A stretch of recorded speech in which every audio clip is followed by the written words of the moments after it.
Mga katsaw, another good day. And for today's reaction video, mag-react naman tayo doon sa huling laban ni Eman Pacquiao Bacosa na nangyari, yung tinalo siya ni Rodlin Perez kasi balak daw magreklamo ng kanilang kampo laban doon sa referee.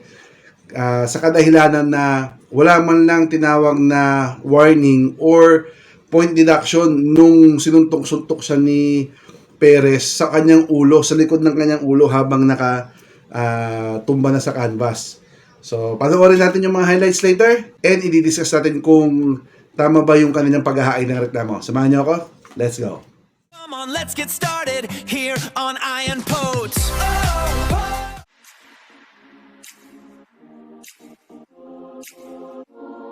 So, panoorin natin sabay-sabay mga katsaw yung mga highlights nung laban nila ni Eman at ni Rodlin. Tara.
So yun mga katsaw, nakita nyo, no? Mangilang-ilang beses na sinuntok ni Rodlin si Eman kahit ito ay nasa canvas na. At hindi lang basta suntok ha, sinuntok sa likod ng ulo. Ito mga to. At katakataka naman na hindi nag-warning man lang yung referee. At hindi na-deduct ng point. Dapat yung pangalawang beses na ginawa ito ni Rodin, meron na siyang point deduction. Kasi sa mga hindi nakakaalam ng rules ng boxing, pag ang kalaban nyo ay nakaluhod na or yung gloves ay nasa canvas na, bawal nyo na po yun suntukin sa kahit anong parte ng katawan. Lalo na sa likod ng ulo. Kahit nga nakatayo, pag sinuntok ka sa likod ng ulo, bawal yun eh.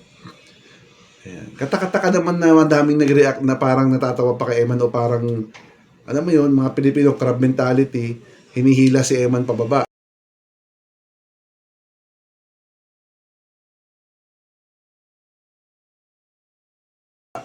Mabait naman tong bata to. Actually, nung natalo siya, nakasmile pa siya habang pumapalakpak. Yun nga lang, yung nanay niya, na at the same time, manager niya pala, si Ma'am Joanna Bacosa, hindi nakatiis at magreklamo kasi nga, bawal nga naman yung ginawa nung kalaban ni Eman. To be fair naman doon kay Roddy, napakalakas talaga nung bata. Kahit ilang solid na patama ni Eman, sumusugod pa rin. At ito pa mga kachaw, may papanood ako sa'yo, katakataka na parang pinagpahinga siya ng referee dito sa pagkakataong ito.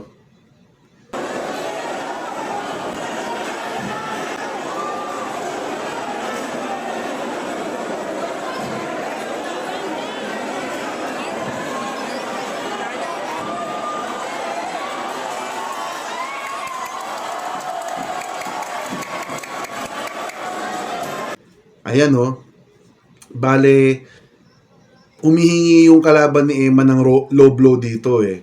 Tapos sabi ng referee parang, no, fight, walang low blow. Pero pagkatapos doon, ang tagal na pinagpahinga nung referee yung kalaban ni Eman na hindi naman low blow, hindi naman tinawagan ng low blow, di ba? So, isa pa yun sa mga kinakataka ko.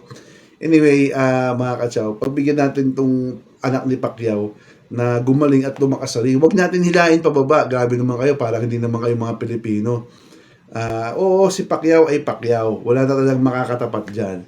Pero yung mga anak niya at yung mga Filipino boxers, supportahan natin kasama si Eman doon. Huwag nyo laging ibabash. Anyway, yun lang mga kachaw. Sa palagay nyo ba, tama ba yung paghahain ng reklamo ng kampo nila Eman? Or maganda rematch na lang? Well, para sa akin di gawin nila both, magsampa sila ng reklamo, tapos mag-rematch sila ni Rodlin Perez para magkaalaman. Anyway, kung nagustuhan niyo yung video natin for today, don't forget to subscribe to my channel. Click the notification bell at bigyan mo na rin ako ng thumbs up. Bisitahin mo yung ating channel para makita pa yung iba't iba nating reaction video. Sa mga kachaw natin dyan na nanonood, maraming salamat po. Stay safe. Ciao! Ayan po! Yeah! Tara na't mag-enjoy! Angat sa ating new hype, a vibrant new joy.